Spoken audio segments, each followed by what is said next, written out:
So there was actually a statistic that came out. Not surprised. He had the most consistent lap times out of anyone. Really? The gap between his fastest lap of the main and his slowest lap of the main was 2.6 seconds. Wow. Every single lap was virtually the same, which is insane. That's very, very, very good. Yeah. I mean, and I'm not surprised by that. They wouldn't have said he was ready to race if he wasn't a calculated rider. Although I will say, the speed he was hitting some of those corners in time qualifying, I have never in my life.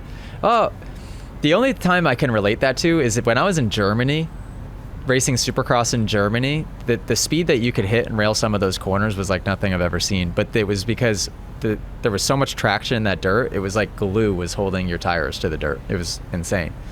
But this left-hander was like that. And watching Deegan hit it, holy cow, he's got some good eye speed. Because like, I don't know how he was able to look as quickly ahead as he needed to with how fast he was hitting that turn. If you watch it back, watch how much his head actually turns and looks as he goes through the turn. I just said turn 500 times, but he looks so far to the left. It's crazy. Is this the one that his dad got with his dad's reaction? Which is epic, by the way. This was the most ridiculous. Sorry, this is as big as I can make it for you. But what I'd be curious about is, really curious to time Hunter, to time some of these other guys and watch the footage of what they looked like versus the time. But maybe start the stopwatch on the landing of that little 3-roller thing, and then stop the time when you take off on the triple out of the turn and see, was that faster or did it just look insane? Did he just get too much lean angle and did it just look crazy? That I'm not sure of. And I'd be really, really curious. I'm sure somebody could do that pretty darn easily. I'd be curious to know, like, if it was as fast as it looked, because it looked insane. All right, I'm ready for you.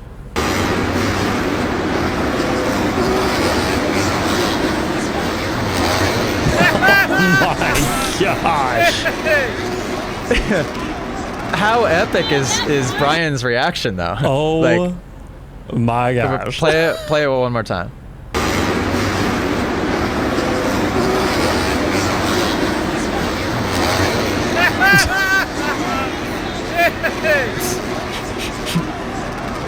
Dude, that's cool. I mean, that just shows you, like, they're having fun. I mean, that for him, he couldn't be too stressed out to be laughing like that at a video clip. That's cool, but that's incredible. I mean, where did that is an insane corner.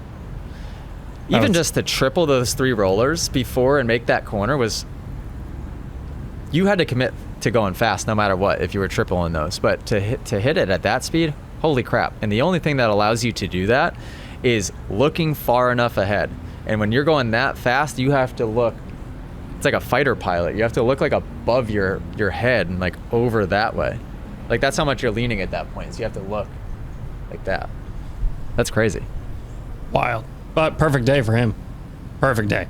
4th place. Oh, yeah. Jeez. To keep charging and to come from the back like that. Now, I will say, because Chance was in need of a little pep talk today, and he got arm pump in the main event. So, but Chance started in 2nd or 3rd, and he tightened up. So completely different scenario than where if he had started 8th to 10th, which I think is where Deegan was, you probably would have seen a better effect from Chance's behalf. Now, I don't know how Degan would have done in that situation had he been tossed up front. I'd be curious. But I do know that Chance struggles with arm pump a little bit. Not too bad because he rides so frequently, but enough to where he dropped positions in that main event. Not because he was tired. He was not tired. He had arm pump. So I find that interesting. Gnarly. Yeah, I mean, you don't hear of people complaining about it that bad, other than like, holy cow, I get it horrible. So I can relate. Like, if you were podium speed, I could see how you could end up being the slowest guy on the track because your arm pump gets so bad. Yeah. But I'll tell you what.